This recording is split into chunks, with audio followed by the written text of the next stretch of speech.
Is the Physical Activity Researcher Podcast, a podcast for researchers of sedentary behavior, physical activity, and sports. Join for a relaxed dialogue about research design, practicalities, and, well, anything related to research. Learn from your fellow researchers useful and relevant information that does not fit into formal content and limited space of scientific publications. And here is your host, researcher and entrepreneur, Olli Tikkanen. Welcome everyone. I'm very excited about the guest of today's episode and our forthcoming discussions related to metabolic flexibility. Our guest holds a PhD in Physiology and Biology of Organisms. She has been working as a researcher in University of Colorado and Baker Heart and Diabetes Institute in Melbourne.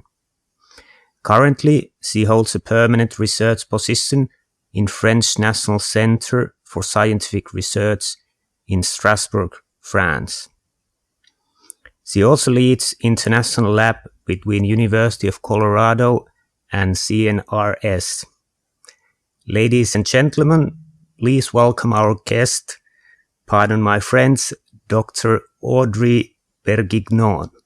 Welcome, Audrey. Hi. Thanks for having me. Yeah, thanks for taking the time for this podcast. So, how is life now in France? Well, so right now I'm not in Strasbourg. I'm in Marseille, which is in the south of France. As you all know, we are locked down. We're locked at home. We're very privileged people because we can still work. We still have salary, food, and etc. So I feel really, really privileged. And my day hasn't changed. I don't know about you, but my workload is exactly the same as usually.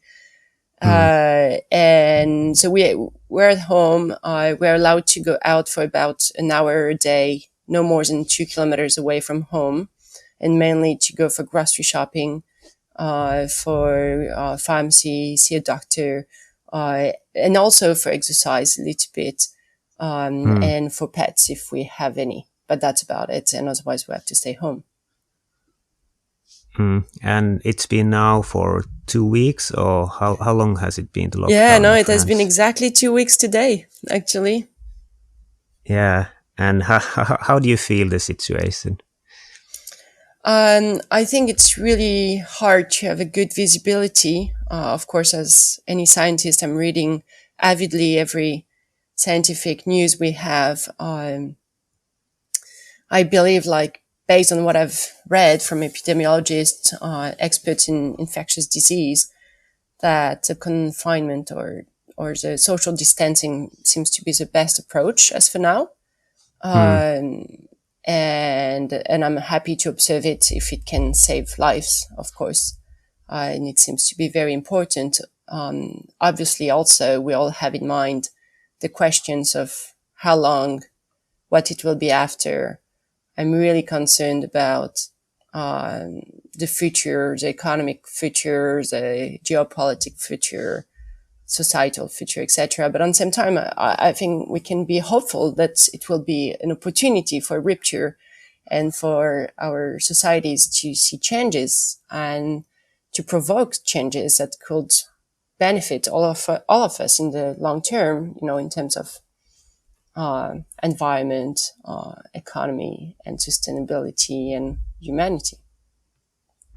Yeah, I agree with you. I've been trying to read also, when I have time, the research based on this spread of infectious diseases, and yeah, it is a difficult situation that we don't really know how long this will last, and I think unfortunately many of the predictions, they have really short term. They show maybe 4 months or 5 or 6, but they don't show what happens after that when the curve has gone down. That does it come back and so on. But I think it's just important to accept that this social distancing might last for a long time, and like you said, try to find also the good sides from it, that we are forced to kind of find new ways and maybe benefits and maybe take care of the nature.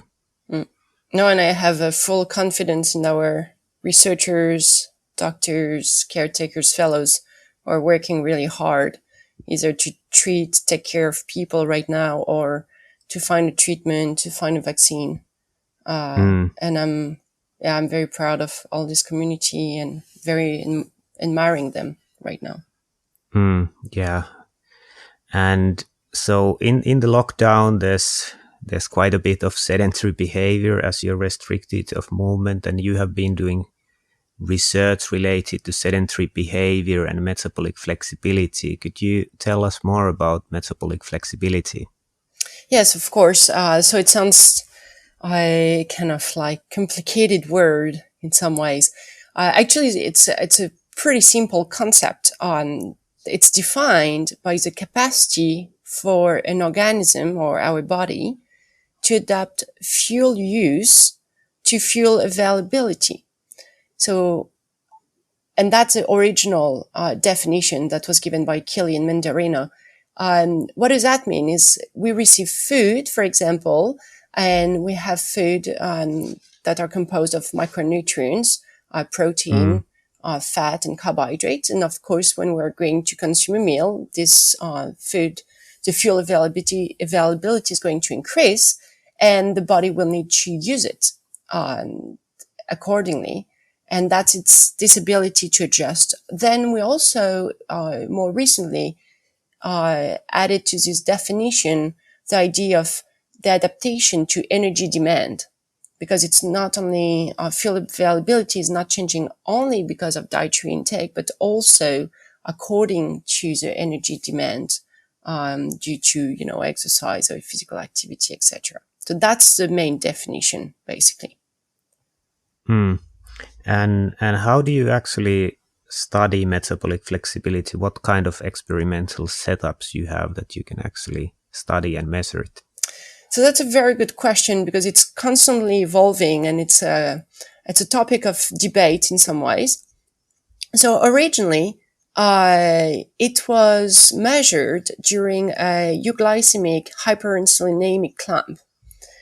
What it was doing, it was measuring basically the increase in the respiratory quotient. The respiratory quotient is the ratio between the volume of expired CO2 over the volume of consumed oxygen. And if we remember our class of biochemistry, this volume of VCO2 and VO2 depends on the amount of carbohydrate, fat, and protein we're burning. Each molecule doesn't need the same amount of oxygen and doesn't provide the same amount of VCO2. So it's basically an index of the quantity of fat over carbohydrate, and we'll mainly talk about only these two micronutrients that are burned by the body. So an increase in the RQ, which is a respiratory quotient, will indicate an increase in the carbohydrate oxidation, and by contrast, a decrease in this respiratory quotient will indicate a greater use of fat as fuel. So what was happening, basically, it's a measurement of these changes in this respiratory quotient under insulin-stimulated conditions, which basically reflects the suppression of lipid oxidation and the greater utilization of glucose for oxidation and storage.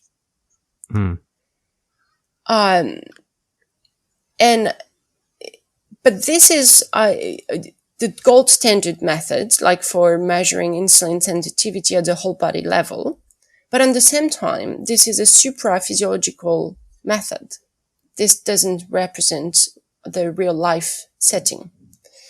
So we and others, and mainly Jose Galgani from Chile, who is probably the main expert on the question of metabolic flexibility nowadays, I've been thinking of other ways to measure metabolic flexibility that will reflect more real life setting. What we have said is basically if the the metabolic flexibility is this ability to adjust the substrate use to substrate changes.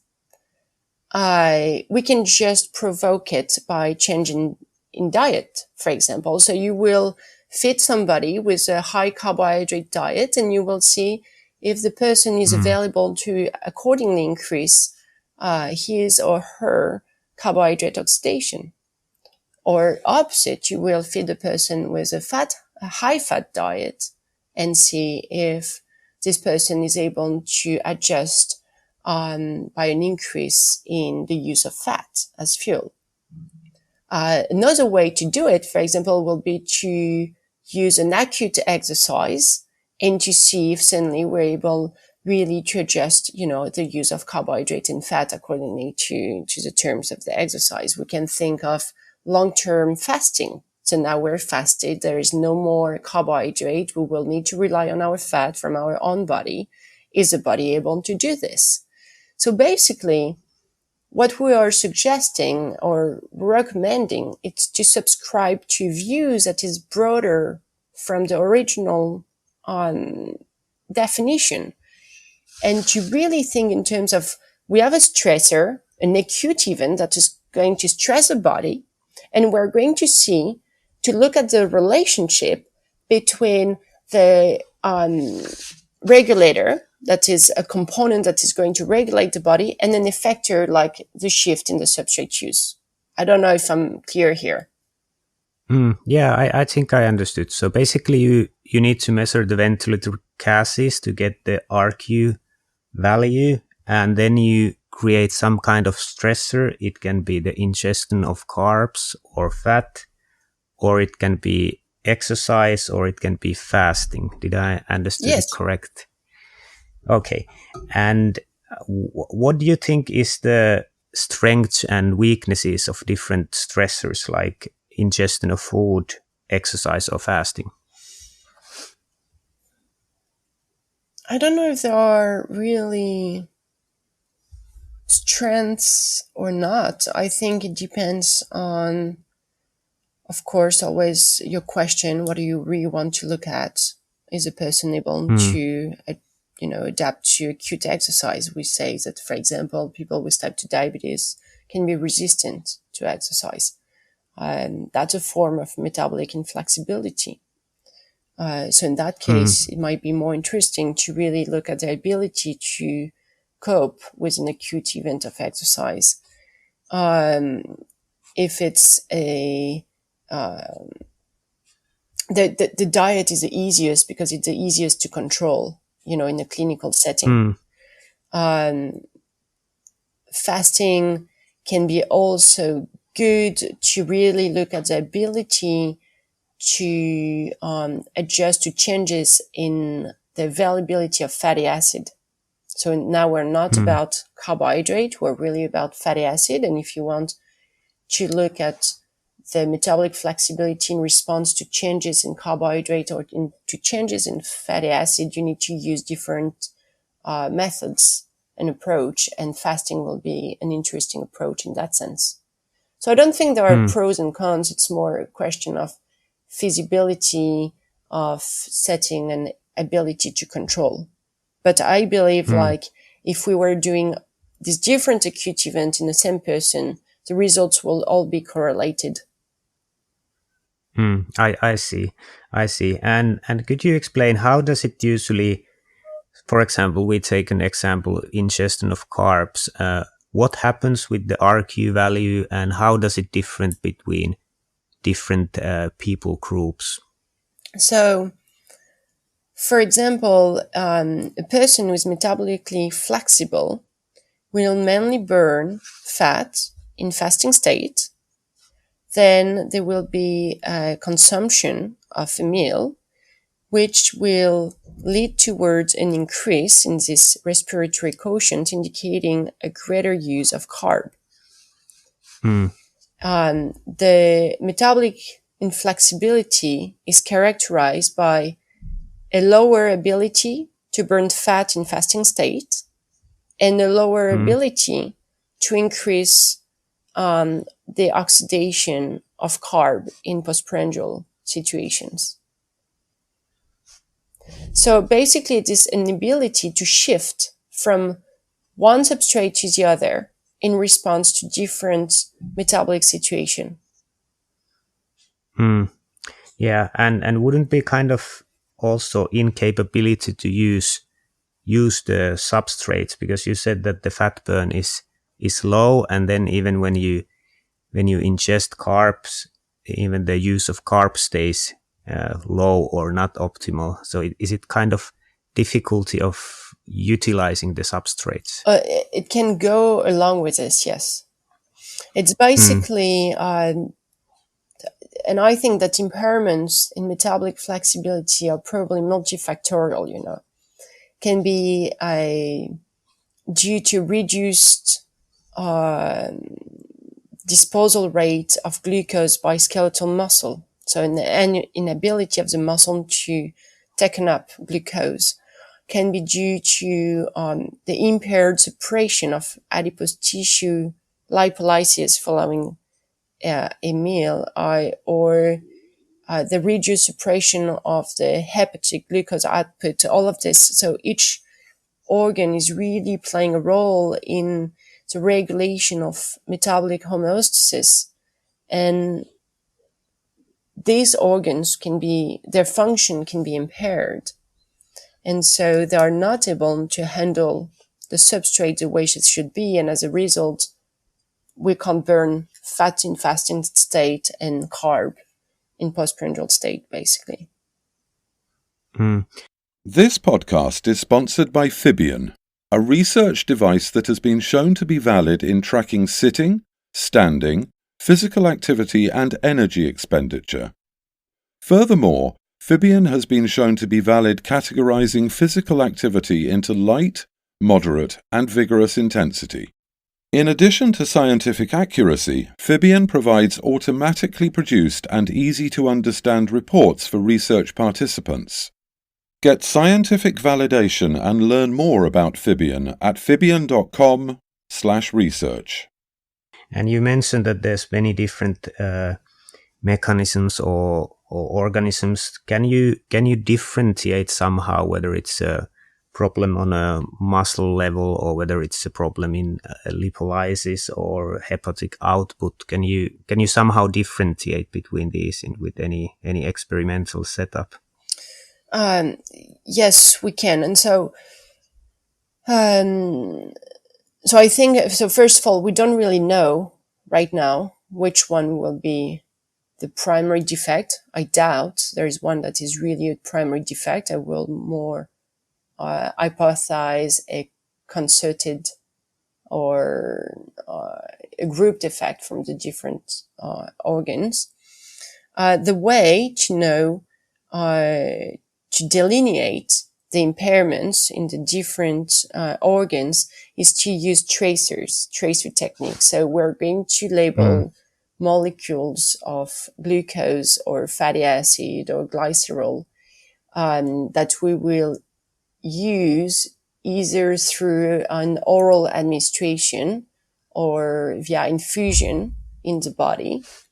And by using these labeled molecules, we can follow them and we can determine the kinetics of these different substrates. So, for example, if we use a oral glucose tracer, we'll be able to measure its rate of oxidation, its rate of uptake or disappearance from the body, so uptake by the peripheral organs. We will be able to also use a labeled glucose that will be infused, and now that will give us, for example, the rate of suppression of the de novo glucogenesis, which is the new synthesis of glucose by the liver. And we will really be able to determine this metabolic process. We'll be able to look at the rate of disappearance from this glucose, or also the rate of appearance. So by using tracer, we're really able to look at the substrate kinetics and the substrate fluxes through the body and at each of the main organs involved in metabolic metabolic processes. And I'm not very familiar with this tracing. How do you define that? How much do you have it in different parts of the body when it has been ingested or administered? So this basically you will give if we take, for example, the oral administration of a glucose, a molecule of glucose. So you're going to give a certain dose, that is a well-known dose of labeled glucose. So how do we label it? We will label it using atoms of carbon or atoms of hydrogen. A carbon, usually it's an atom that we will say 12C, that it's in our, table of the atoms we all learn at some point. And when it's radioactive, it will be a 14C. But a stable isotope, so these are isotopes that have a different number of neutrons in the atom of carbon, will be a 13C. So it's a molecule that is going to act exactly the same as 12C, the most common one. It has the same biological and chemical properties, but different physical properties, obviously. And that allows us to track this molecule in the body. How do we do that? For example, still with this oral ingestion, when this molecule is going to be used by the body is going to transform the glucose molecule in a molecule of CO2. But now it will be a labeled molecule of CO2, it will be a 13 CO2. And the person is going to expire it in its breath. And so we're going to collect a sample of breath. And then by using mass spectrometers, and mainly isotopic ratio mass spectrometers, we're going to measure the ratio between the 13 CO2 over the 12 CO2, which will give us an idea of the quantity that has been burned and that has come from the molecule that was initially ingested. And so by doing this, and now we know also what was the quantity of the labeled glucose in the whole meal.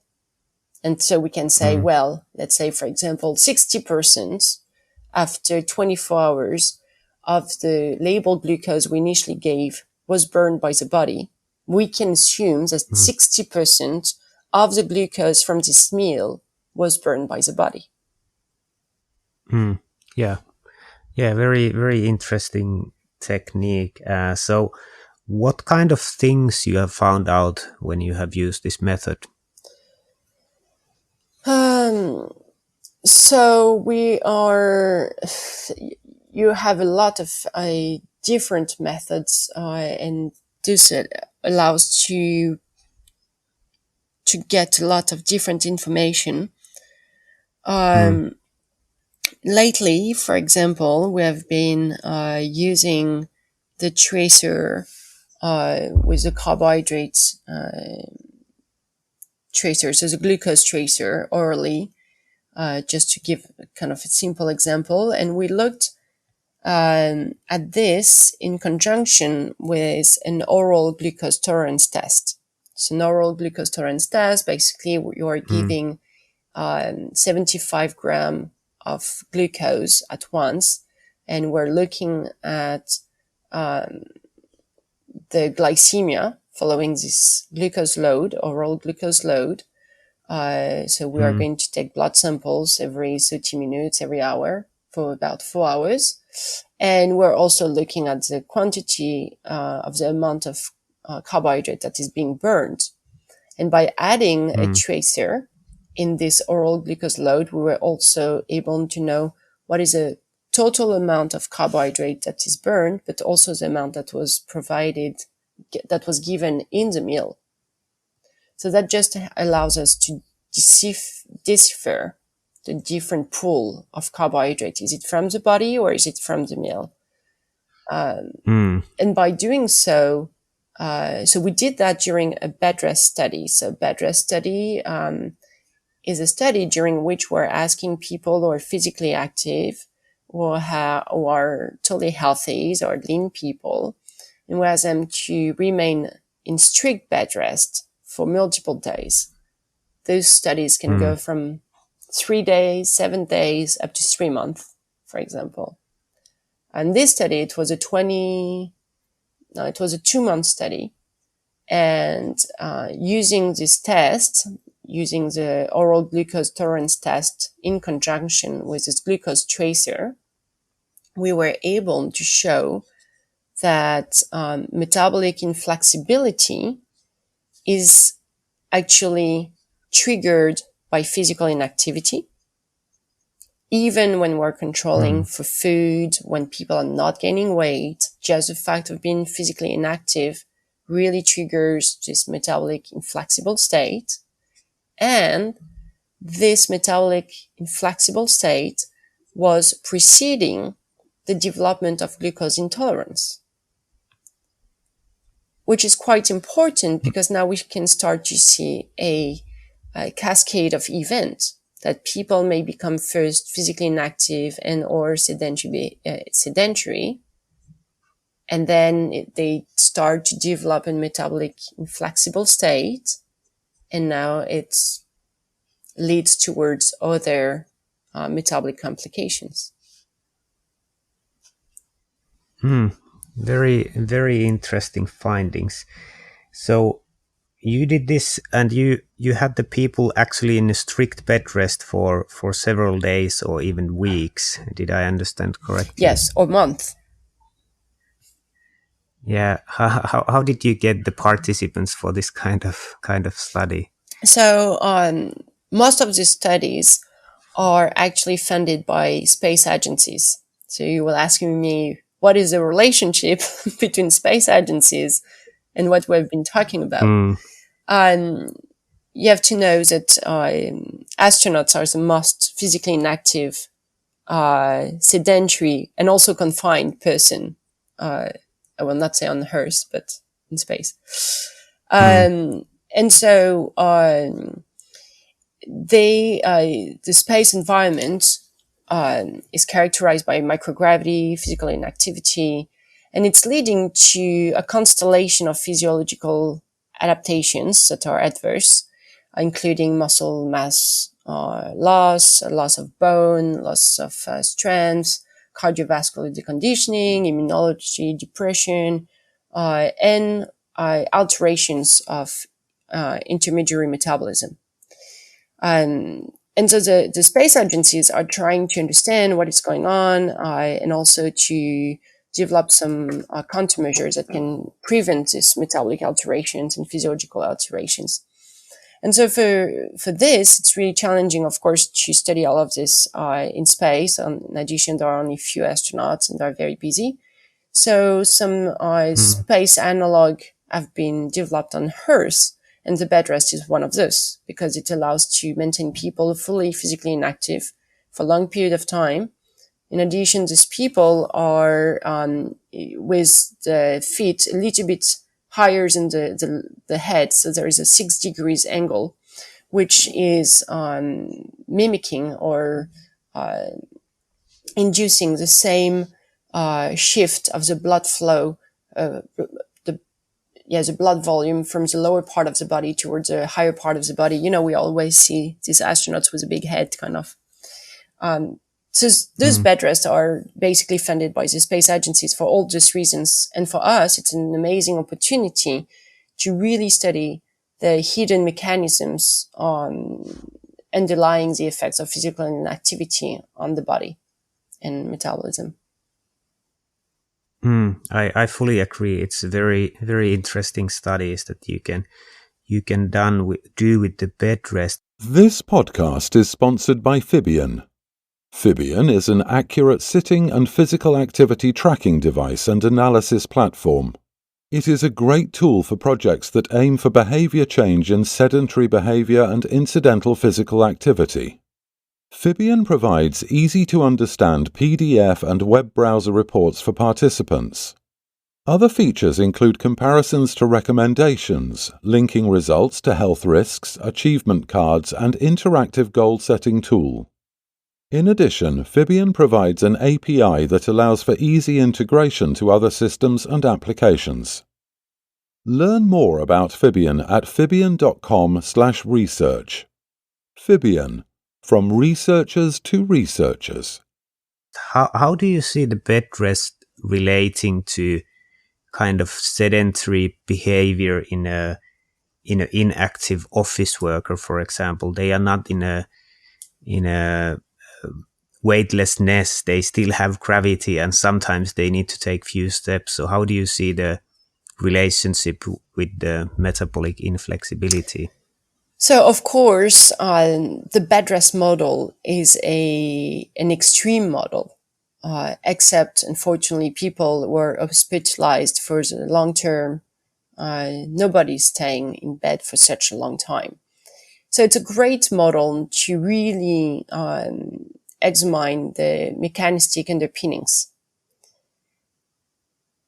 But, and so in that sense, it's quite far away from the regular sedentary person. But it informs us tremendously about what is going on mechanistically wise. However, I think there is one example of the bed rest studies that is highly interesting to me. You have to know that during these bed rest studies, as I said, we're trying to develop some countermeasure to maintain the astronauts in good health. And you always see them doing a lot of exercise. And so we test this exercise on HERS, on these people who were subjected to bed rest. So there have been tons of bed rest studies during which a group is either in strict bed rest and the other group is doing aerobic exercise, resistive exercise, both together, HIIT training, different, terms, etc. And these people, in my mind, are the perfect model of the active couch potato. It's these people who are doing a very large volume of physical activity and then the rest of the days are fully inactive, totally sedentary. What is really interesting, and of course this depends on the specific outcome we're going to look at.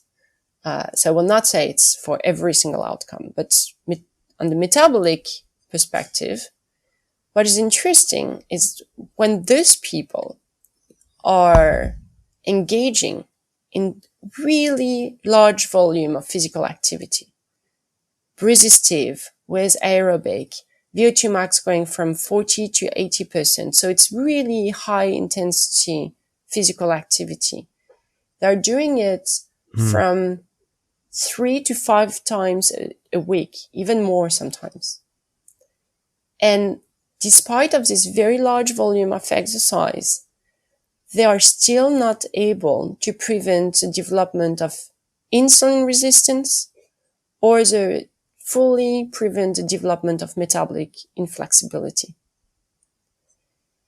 Which to me is kind of showing the hidden effect of sedentary behaviors, because who are these people?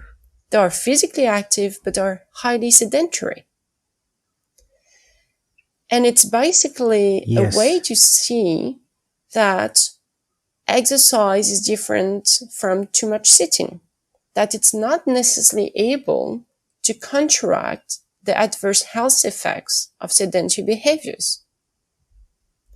And so in that line, I think this model is really relevant and very informative. I lost you for a moment, but I think it came back.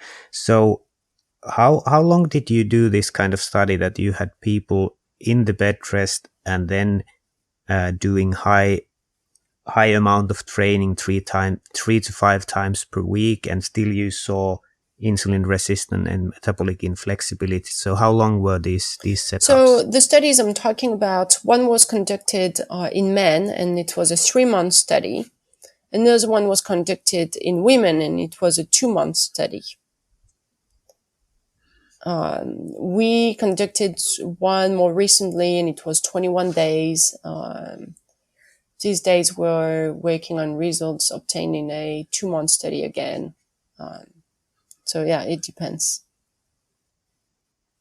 So basically you had people without insulin resistance or metabolic inflexibility, and then you had them either 2 or 3 months in bed rest, but doing exercise 3 to 5 times a week, and these people developed insulin resistance and metabolic inflexibility. Yes.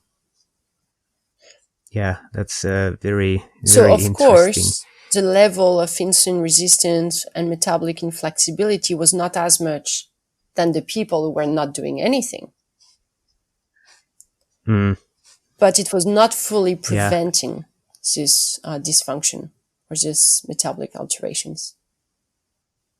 Yeah, very, very interesting findings. How do you see this in relation to current situation of the lockdown, that you are allowed to go outside for 1 hour a day? Probably many people are pretty sedentary in their houses or small apartments in city center. How do you see this all playing out? So to me, there are really, two things. We need to be physically active, because physical activity is more about, most likely, the training effect, allowing our body to be more insulin sensitive, to be more able to handle, to oxidize fat, etc., to have more muscle, to have all our machinery working much better at the mitochondrial level, etc. What I think is happening, and I'm saying this with a grain, with cautious, this is more what I'm thinking. I don't have pure evidence for this, but more based on, all the recent results we're seeing in our different studies. I think that the sedentary behaviors, it's really about, we're removing any contraction from our muscle. We're not even fighting with gravity anymore. Gravity has shaped our body, like, through evolution, like light and oxygen and water. And so we really need this constant muscle tonus. And that's, we're removing it when we're sitting. We're not having this. And so I think the difference is, physical activity is going to train our body in some ways, but to not be sedentary behaviors is an effort of every instant. We need to have a muscle activity to use this glucose, because in that sense, that's a glucose we're mainly going to use constantly. If you think of what we said at the beginning, what is metabolic flexibility? It's the ability to burn fat at night, fasting, and it's the ability to burn carbohydrate during the day when we are eating, when we are awake, and when we are supposed to be active. And when we remove this activity and we're sedentary, we are not allowing the shift in the substrate use, and so we are becoming more metabolic inflexible.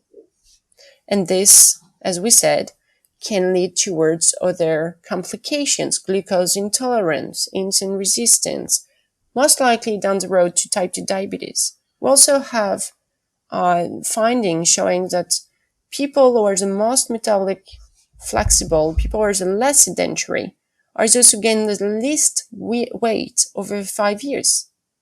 So all of this is really connected. So how do we do in this current situation that we are in? Personally, first of all, I don't have a standing desk like I have at work, but so I set up a kind of like plenty of books on my desk, and I'm trying to have a standing desk. And then I'm really trying to break my sedentary behaviors every hour. I'm going to go around. Sometimes I take the stairs. I'm in big building, just going up and down. When I'm talking, because these days I think we're all spending a lot of time on the phone with our friends and family and colleagues. I'm going to walk in the apartment. I'm like, no, don't stay sitting. Go walk around. It's not much, but now I'm re-engaging my muscle. I'm having a muscle tonus, and I'm using this glucose. And I think what is important to finish, maybe we're conducting these days a study during which we're comparing the effects of training that is done as typically advocated, asking people to do 45 minutes of brisk walking in their daily life, 5 days a week. Or we're asking these people to take these 45 minutes and to break them up in 9 5-minute bouts of brisk walking, and they spread them out throughout the day, every hour. What we're observing is it has the same effect on insulin sensitivity. It has the same effect on fat oxidation, the ability to burn fat. However, the fact of spreading out those short bouts of activity throughout the day is really beneficial, or seems to be beneficial, for glycemia, for glucose control, for maintaining or preventing hyperglycemic event, which we know could lead towards complications if they're maintained over time. So really my message is, even if we can't go out, if we're confined, try to go out for your 1 hour, maybe doing something more intense, brisk walking, going fast. But then the rest of the day, don't be seated. Really think every time, don't be on the chair too long. And if you draw some results from your 3-month bed rest study, now, for example, in the UK, the risk groups are advised to self-isolate for 3 months. So it's the same time period. It's not full bed rest, but it might be very sedentary for some people. What kind of effects and of what amplitude you could expect to see with these groups if they are sedentary? I don't know. I don't know if I want to go there, because I think it's a pretty pessimistic message. In addition of people to tell people, now you're confined and your health is not going to go well. But it might be useful. What we have found in these bed rest studies, and we confirm these results at levels of physical inactivity that we observe in the general population. So these results are really transferable to the current situation. When people are becoming physically inactive, they're developing metabolic features that are close to what we observe in people who have obesity or who have type 2 diabetes, which means we're observing a hypertriglyceridemia, hyperlipemia, a resistance to the effects of insulin, so development of insulin resistance, and this inability to burn fat as fuel, and the development of this metabolic inflexibility. And what is important to say in these people, because it's highly controlled, we are in clinical setting, we provide the food to the people, etc.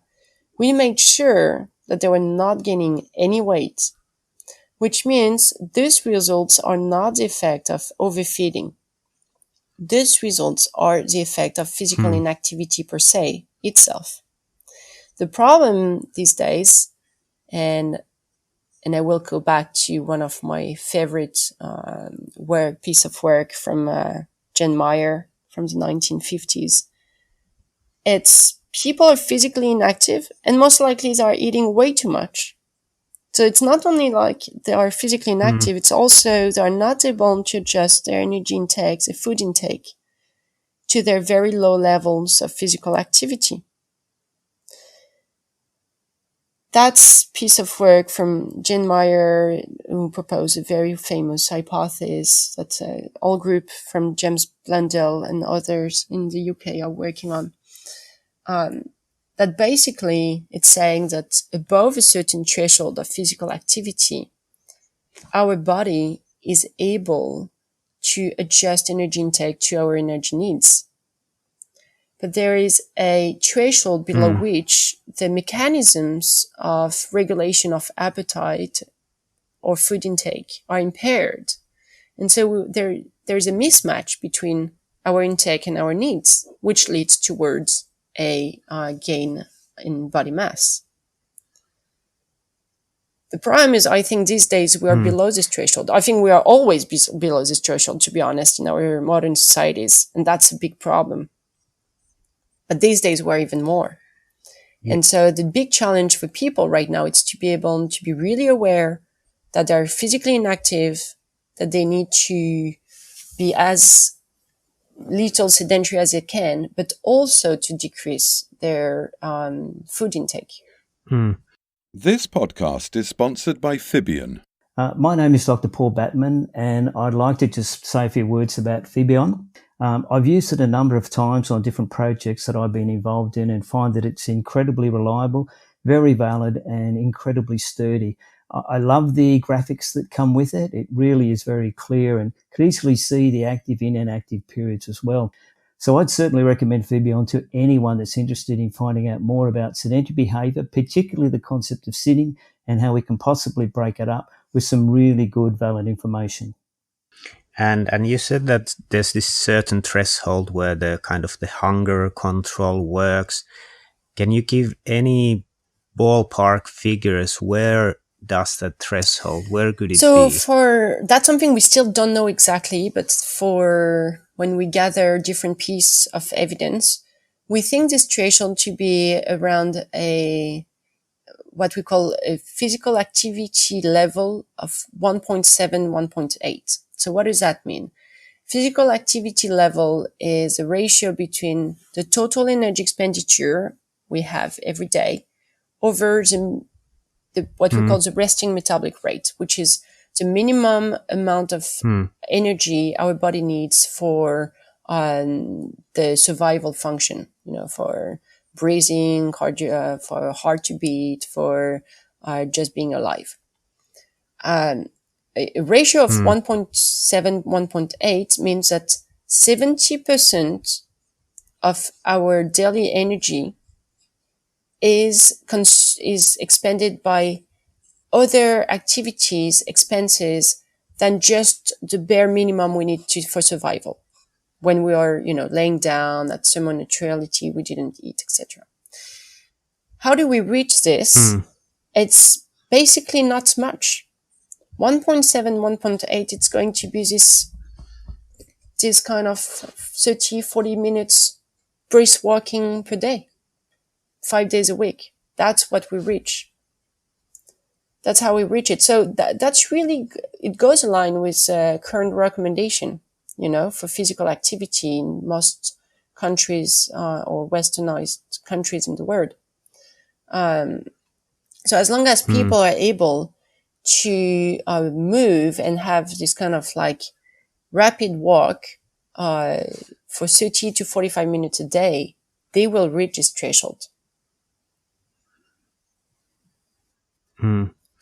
Yeah, I think it's very interesting, and of course this probably assumes that you eat certain kind of a diet, that if you eat really, really fatty food, for example, greasy food, you probably end up eating it too much, even if you would be at 1.7 or 1.8, or does it assume something of the energy density of the diet? Of course, the thing is, the problem with fatty food, it's much more dense. It's also what we call more palatable. So we want it more. All the satiety and satiation signals are weaker in response to fat intake. So our body's not saying, hey, you got enough. It's time to stop eating now. We keep eating. So it's much easier to be overeating when we eat food than fat when we eat other micronutrients. The advantage of physical activity and having a high level of physical activity in our daily life, we are more able to handle this fatty food. We're more able to burn this fat that is going to arrive and that we're going to consume.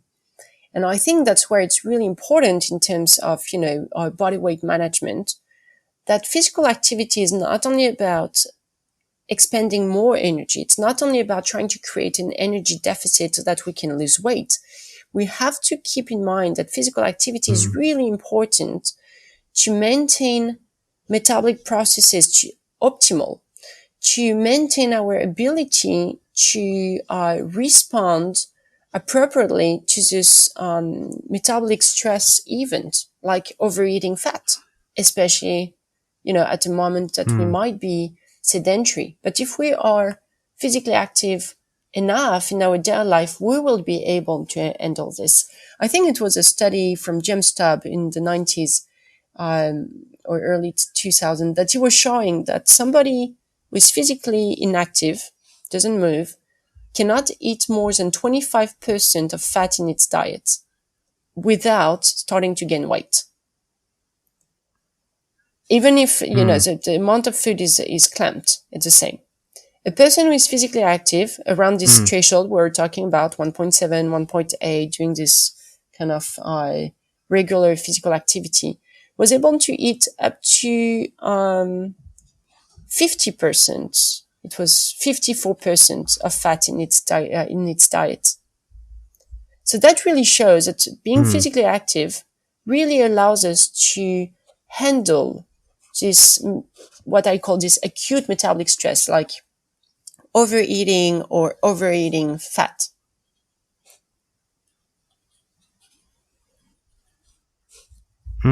Very, very interesting. And you said earlier that in your studies you are controlling for the food intake, and still you see like metabolic features of obesity and type 2 diabetes. How much worse does it get when you actually are overfeeding?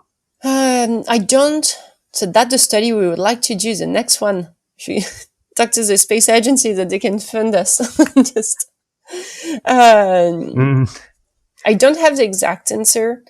I know that a group from with Barry Brown at some point had done a kind of such a study. So basically, they make people who were physically inactive, and they either control the diet to match the diet to their energy needs, or they did not. And so the persons were overfed. And what they observed, it's, and they were looking at insulin sensitivity. And of course, insulin sensitivity was impaired when the persons were inactive. It was for only a day. That's crazy. For only one day, insulin sensitivity was reduced when the persons were inactive. But of course, the impact was even more pronounced when the persons were, in addition, overfed. I can't remember the exact numbers on the top of my head. It was something, but both of them were really significant. So, of course, it will be even worse if people are overeating. So you said that just one day of sedentary behavior and inactivity plus overfeeding results in insulin decrease in insulin sensitivity. And that's where it's really about being physically active every day. We know that physical activity, a moderate, vigorous bout of activity or kind of exercise, the effects will last for about 12 to 18 hours, 24 hours. Sometimes for type 2 diabetes, people with type 2 diabetes, they will say exercise at least every other day, because there is a kind of chronic effect. The benefits of exercise can last a little bit. But that's where I think it's really different from doing exercise and being sedentary. Being sedentary it's the total absence of muscle activity. And that we need every day. Maybe you don't go to exercise every day. Every other day is enough, but a person needs to be moving every day, to not be sedentary every day. So you say that there's a chronic effect of exercise, but there's no chronic effect of avoiding sedentary behavior. So you need to take it kind of on this last part, I don't know it. That's exactly what we're studying right now. I hope we'll be able to release results very soon.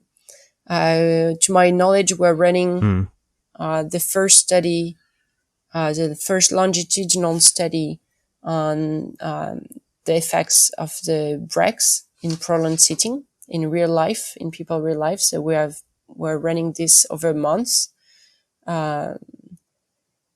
And as for now, for some outcomes, I don't think there is a chronic effect. And for some others, there are. For what we see with preliminary results, it's, for example, the effects on insulin sensitivity, the benefits on insulin sensitivity are the same when people are moving over across the day or when people are doing one time 45 minutes exercise. The improvement in insulin sensitivity is the same. And, we go back to the current recommendations in the US, for example, the 2018 US recommendation that are now saying every minute of physical activity matters for health, regardless of when do you do it. If it's in the morning, if it's in the evening, if it's at once, if it's spread throughout the day. So either you do 45 minutes at once or you take this 45 minutes and you break them up throughout the day. The improvement on insulin sensitivity is the same. However, for glucose control, I don't think it's exactly the same story. And that's where it's about, being And how active. do you see it? How do you see it being for the glucose control? Sorry? Yeah, how do you see it being then for the glucose control? I really think it's about this in some ways, and I don't know to what extent because we didn't really look at all our data yet, but I think in some way it's really about this engagement of the muscle every day. That to use glucose, you need a muscle to be active. If you're not active, there is no point of using glucose. Your body doesn't need energy. So the only way to reduce the glucose in your blood, to avoid hyperglycemia, to burn the glucose, it's to move. If you don't move, we don't need it. And that's where I think it's different. Well, the other way, when you start to have training because you're physically active, you have changes in your muscle mass, in your muscle structure, in the fibers, etc. And this can have more lasting effects. But if you don't move, you don't burn. That's the end point. This podcast is sponsored by Fibion. My name is Terje Gjøvåg. I'm associate professor at Oslo Metropolitan University. Currently, I'm using Fibion in a project where we investigate activities of daily life in people with lower limb amputation. My impression is that Fibion is easy to implement in this project. It's easy to use, and it's also simple to upload and analyze the data. Yeah, and how do you see it? Like, is standing, for example, it's a very low muscle activity in anti-gravitational muscles. Do you see that is enough to keep the oxidation of carbs going on? Is it enough of a muscle activity? To just be moving, you mean? If you just stand still, if you don't move but you stand still, is it enough? There are some data from some groups in the US with James Levine and Jack Hicksig who looked at that, and so they measure the energy expenditure of either sitting or standing, and basically the same. It's the increment in energy expenditure from standing to sitting is very minimal. So it's better than nothing, but it's probably not enough. This being said, we ran a study recently in Strasbourg where we use different activity monitors. Usually we only use one activity monitor, either at the waist, on the waist, or placed on the hip or the waist, or placed, on the thigh. And that provides us some information about the intensity of physical activity, a little bit about position, but it's still limited. So in this study, we used two monitors, one that was placed on the trunk and one that was placed on the hip. And by doing so, we were able to make a distinction between the lying position, the sitting position, the standing position. And it's a cross-sectional study. It's not an intervention study, which is more limited in terms of cause and effect relationship. But we did observe that being laid down is worse than being sitting for lipemia, for blood fatty acid and blood triglycerides, etc. That being standing is better than being sitting, and that walking is better than standing. So there is a real continuum in terms of this physical activity, and along with posture and metabolic health outcomes. And how do you see the metabolic flexibility then in the other end of the spectrum, when you have, for example, an athlete or maybe even a ultra marathon runner? How different is it in them? And have you done any studies with? So I haven't done a study with highly trained athletes. I've done with people who are physically active, but more the physically active from the general population. So I would only be able to assume. And to my knowledge, nobody really did clear investigation on that group of people looking at metabolic flexibility, although some at the University of Colorado, for example, are interested in doing this.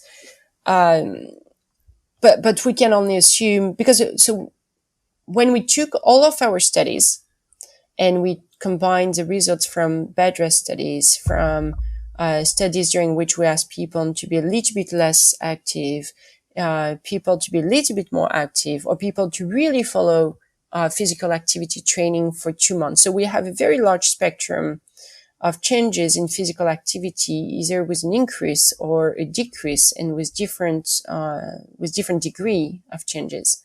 When we looked at the studies and pulled all the data together, we were really able to see a relationship between habitual physical activity and metabolic flexibility state.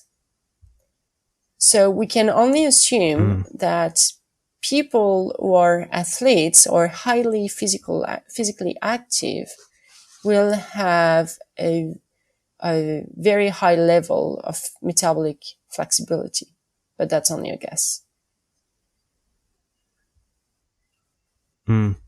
And I don't know if you have heard, but I think now in some sports, for example, in the road cycling, where they might have a Tour de France which lasts 3 weeks, that they are training in a way that they do a training and they don't eat any carbs after the training. They might sleep, so they try to provide body a stimuli for improvements by staying really in the low carbs. They might do 2 trainings which are hard, that you don't eat carbs, and then they sleep overnight with it. Do you see any point in this from your perspective? So I'm not a exercise physiologist in terms of the performance aspects, but I think my understanding is more they're trying to train the body to rely on fat and to be really able to rely on fat, because when a sportive person is going to burn all of their carbs and they're running out of carbs, there is no more glycogen, and they need to shift towards the use of fat, there is also a fatigue of the body.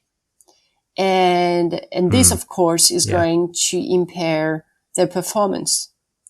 So it's more about trying to really train the body to be able to rely on fat without, and probably trying to prevent, the level of this fatigue.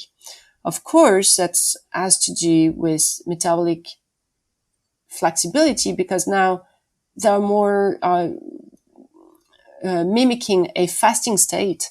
They're trying to be like, you are like in fasting. You really need to burn your fat. You only rely on fat, and you need to be able to handle this fat and to adjust your substrate use to your substrate availability. We go back always to the same initial definition.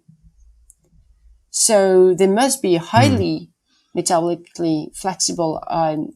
But I don't know. Yeah, in some ways, they're trying to train the body to really be able to burn fat when there is only fat, burn carb when there is carb, and most likely to prevent the appearance of fatigue symptoms too early. Yeah, and would you describe this as at least as an attempt to train I the think so, metabolic yes. flexibility? Yeah, and what I have read that they actually, the total amount of carbohydrates eaten per week is the same. So actually they restrict it, and then they eat twice as much when they actually eat again it, that they can then do the next trainings with the fully recovered state. So I think it's very interesting, and I think there's quite many scientific studies underway on this. And how do you think this could be some kind of method also for normal people to train their metabolic flexibility, or getting out of their metabolic inflexibility? I think so. And I think it's what we're also starting to see with all the burgeoning field on fasting, or the time restricted feeding or eating, prolonged fasting, etc. Basically, what has been observed in some of the first studies is that fasting is improving metabolic health. It's improving insulin sensitivity, improving the use of fat, improving the use of carb. It's improving metabolic flexibility, because now you're training your body to really rely on fat when there is only fat, and then suddenly there is food, and you're burning carb. So I think that the paradigm of the athletes is quite extreme, because those are highly trained people who are able to handle maybe, extreme changes in their diet. But for more the general population, the intermittent fasting might be more feasible and a good way to train the body to shift constantly. And so when there's carb, you burn it so that you don't have hyperglycemia. You're not going to become insulin resistant, have pre-diabetes, type 2 diabetes, etc. But when there's fat, you burn it as well, so that you're not going to store it. And most of the time, the prime is to store it not in adipose tissue, but in other tissues that are not made for storage, fat storage, like muscle, liver, bone, etc., which is going to impair the function of these organs and even exacerbate, for example, insulin resistance. So in that sense, fasting or manipulating glucose intake can be a good way to train and to have a greater metabolic flexibility. And how do you see that exercise is in a way kind of fasting, because you are using the energy source maybe on a cellular level? Is it similar to fasting, that you are actually using the energy stores so they start to be depleted? Similarly in a longer fasting, could they be related? So that's a really good question, and it has animated a lot of scientists. In other words, is underfeeding the same as exercising? Is creating an energy deficit by eating less the same than creating an energy deficit by exercising more? Evidence we have nowadays, some are saying yes and some are saying no.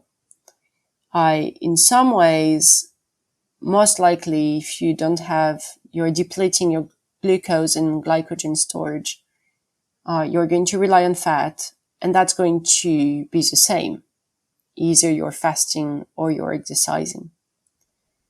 However, we know that exercise has effects that are independent of weight loss, for example. It provides the body with more benefits for metabolic health. And this might be because of the activation of many metabolic processes at the levels of each organs involved in the energy homeostasis, like liver, skeletal muscle, adipose tissue. We are also observing more and more that there is a inter-organ crosstalk. So the organs are going to communicate between each other by using some molecules. That's what we call the secretum, basically. And those molecules, just the fact of being active, it's not even a question. We don't know yet. This is a really big, new field of research, but maybe it's just the fact of contracting muscle that is going to provoke this response and those, changes in the metabolic processes. And in that case, exercise is not the same as fasting, because fasting doesn't provoke all of this communication, this molecular communication, these changes in metabolic processes, etc. So do you see that exercise would be better than anytime. Fasting, as it does any differently? Yeah. I think many people don't want to hear that. They rather do some fasting than exercise. Yeah, but now you have said it. That's very good. So I think it's been absolutely fascinating discussions. I'm really excited about these talks. Is there something else you would like to add to these discussions? I think if people want the perfect pill, having exercise in the pill, I don't believe it will ever come. Also believe we just maybe to finish, we talked about this threshold, physical activity. What is it? What is going on? Above this threshold, we can adapt our food intake to our energy expenditure. Below this threshold, we're no longer able to adapt. I also think the more I'm researching on the relationship between physical activity, sedentary behaviors, and this metabolic flexibility, I really think that what is happening is when we are above this threshold, we are metabolic flexible. We're able to handle all this metabolic stress, and thus to maintain our health and metabolic health. When we are below this threshold, I think the metabolically inflexible state is triggered, and we're no longer able to handle all this metabolic stress like overeating, exercise. But you can think of other things, like cold exposure, altitude, pregnancy, staying in bed for a long time because we're at the hospital, etc. And so that's where our health is more and more impaired. Over the years, with revolutions we know of, industrial revolution, technological revolution, etc., we have become more and more physically inactive, more and more sedentary. And I think that we went from one side of this threshold to the other one. And so our societies were metabolically flexible, and now we have triggered this group or this metabolic inflexible state at the population level because of our environmental changes. And so our goal now is to really try to go back on the other side, to go back in the zone of metabolic flexibility. And so for this, I really believe the only way is to be physically active and not sedentary, and this every day. Yeah. Thanks a lot for taking the time for this podcast. Yes, thank you very much for asking me. That was really nice. This podcast is sponsored by Fibion. Get scientific validation and learn more about Fibion at fibion.com/research. The Physical Activity Researcher podcast has created an activity tracker purchase guide for researchers. Get your free copy from the link in the podcast description. Thank you for listening to the Physical Activity Researcher podcast.